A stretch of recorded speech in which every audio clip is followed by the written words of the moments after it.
పామును మందర పర్వతమునకు చుట్టారు. అందరూ కలిసి తిప్పాలి. అది క్రిందకు జారిపోకూడదు. దేవదానవులిరువురూ చిలకడం ప్రారంభించారు. గిరగిరమని పర్వతం తిరిగింది. బుగబుగబుగమని పాలసముద్రం లేచింది. నురగలు లేచాయి. కెరటములు లేచాయి. పక్షులు, పాములు, తాబేళ్లు, చేపలు, మొసళ్ళు ఎగిరెగిరి పడుతున్నాయి. కొన్ని చచ్చిపోతున్నాయి. విపరీతమైన ధ్వని చేస్తోంది. దానికి తోడు వీళ్ల అరుపులు.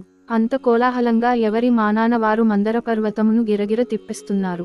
అప్పుడు వాసుకి, మీరు సరిగ్గా చిలకడం లేదు, వదలండి అని కేకలు వేశాడు. వాళ్లందరూ వాసుకిని వదిలేశారు. పట్టు తప్పిపోయి మందర పర్వతం జారి క్రిందపడిపోయింది. ఇప్పుడు అందరూ శ్రీమన్నారాయణుని వైపు చూశారు. ఎవ్వరూ గమనించలేని స్థితిలో ఆది కూర్మావతారమును స్వీకరించాడు. కొన్ని లక్షల యోజనముల వెడల్పైన పెద్ద డిప్ప. ఆ దిప్పతో పాలసముద్రం అడుగుకి వెళ్లి ఇంతమంది కదల్చలేని మందర పర్వతమును తన వీపుమీద పెట్టుకున్నాడు. ముందు వచ్చి తుండమును అటూ ఇటూ ఆడిస్తున్నాడు. తన 4 కాళ్లను కదల్చకుండా తానే ఆధారమై మందర పర్వతమును వీపుపై ధరించి ఉన్నాడు. ఆ కూర్మము నిజంగా ఆహారమును తినినట్లయితే ఈ బ్రహ్మాండములనన్నిటినీ జీర్ణము చేసుకొనగలదు. అటువంటి వాడై ఆది కూర్మమై పాలసముద్రం క్రింద పడుకున్నాడు. ఇప్పుడు మందర పర్వతమును ఆది కూర్మం భరిస్తోంది. మరల మందర పర్వతమును వాసుకిని చుట్టి రాక్షసులు తలవైపు, దేవతలు తోకవైపు ఉంది మరల చిలకడం ప్రారంభించారు. భూమి అదిరిపోతోంది. సముద్రంలోంచి కెరటములు పైకి లేస్తున్నాయి. సిద్ధులు, చారణులు, యక్షులు, గంధర్వులు, కిన్నరులు, కింపురుషులు ఆకాశంలో నిలబడిపోయి ఆ దృశ్యమును చూస్తున్నారు. ఎక్కడో సత్యలోకంలో బ్రహ్మగారు భావ సమాధిలో ఉన్నారు. ఈ చప్పుడు ఆయన చెవుల్లో పడి ఆయన బహిర్ముఖుడయ్యాడు. సత్యలోకంలోంచి బయటకు వచ్చి, ఏమిటి ఈ చప్పుడు అన్నారు. అక్కడి వాళ్ళు, స్వామి, పాలసముద్రమును చిలుకుతున్నారు. అందులో నారాయణుడు కూడా ఉన్నాడు అన్నారు. బ్రహ్మగారు కూడా పైనుంచి క్రిందకు చూస్తున్నారు. ముందు అమృతం రాలేదు. హాలాహలం ముందు పుట్టుకు వచ్చింది. అది ఒక్కసారి పాలసముద్రం మీద నుండి పైకి లేచింది. ప్రళయకాలంలో ఉండే అగ్నిహోత్రం ఎలా ఉంటుందో అలా ఉంది. అది వెంట తరుముతుంటే దేవతలు, రాక్షసులు అందరూ వాసుకిని వదిలిపెట్టి పరుగు మొదలు పెట్టారు. అన్ని లోకములలో అగ్నిహోత్రం ప్రబలిపోతున్నది. పరుగెత్తి పరుగెత్తి కైలాస పర్వతం మీద ఉన్న పరమశివుని అంతఃపురము దగ్గరకు వెళ్లి అక్కడి ద్వారపాలకులు అడ్డుపెట్టగా వారిని పక్కకు తోసివేసి లోపలి ద్వారం దగ్గరకు వెళ్లి అక్కడే నిలబడి రక్షించు అని అరుస్తున్నారు. స్వామి పరమశివుడు వీరి అరుపులు విని, స్వామి, ఏదో ఆపద సంభవించి ఉండవచ్చునని బయటకు వచ్చారు. వారు శంకరునితో, ఈశ్వర, నీవు ఈ విశ్వమంతా నిండి నిబిడీకృతమైన వాడివి. నీవు తండ్రివి. మేము చేయకూడని పని ఒకటి చేశాము. ఇంట్లో ఏదైనా శుభకార్యం చేతున్నప్పుడు మనకొక సంప్రదాయం ఉన్నది. ముందుగా తల్లిదండ్రులకు నమస్కారం చేసి వారికి బట్టలు పెట్టి పీటల మీద కూర్చుంటారు. కానీ దేవదానవులు ఆ పని చేయలేదు. స్వామికి నమస్కరించలేదు. అందుకని స్వామి వీళ్ళకి పాఠం నేర్పాలి అనుకున్నాడు.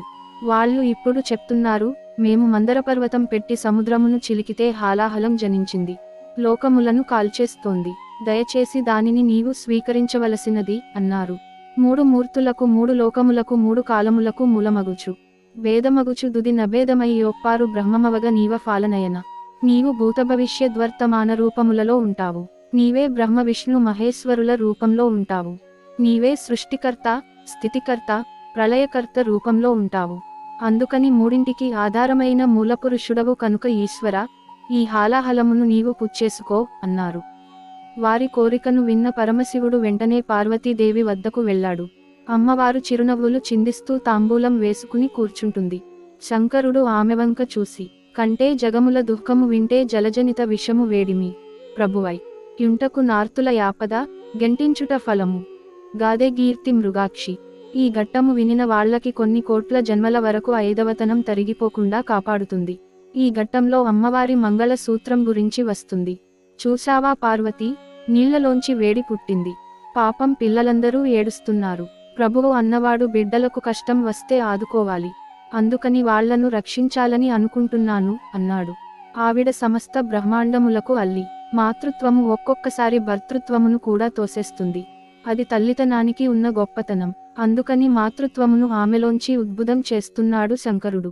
మీ అన్నయ్యే స్థితికారుడు. లోకములనన్నిటినీ నిలబెట్టాలి. ఇప్పుడు లోకములకు ఇబ్బంది వచ్చింది. మరి నేను ఆయనను సంతోషపెట్టాలి కదా. అందుకని నేను హాలాహలమును త్రాగేస్తాను. శిక్షింతు హాలాహలమును భక్షింతును మధుర సూక్ష్మ ఫలరసము క్రియన్. రక్షింతు ప్రాణి కోట్లను వీక్షింపుము నీవు నేడు వికచాబ్జముఖి. నేను ఈ హాలాహలమును చిన్న ద్రాక్ష పండును తినేసినట్లు తినేస్తాను.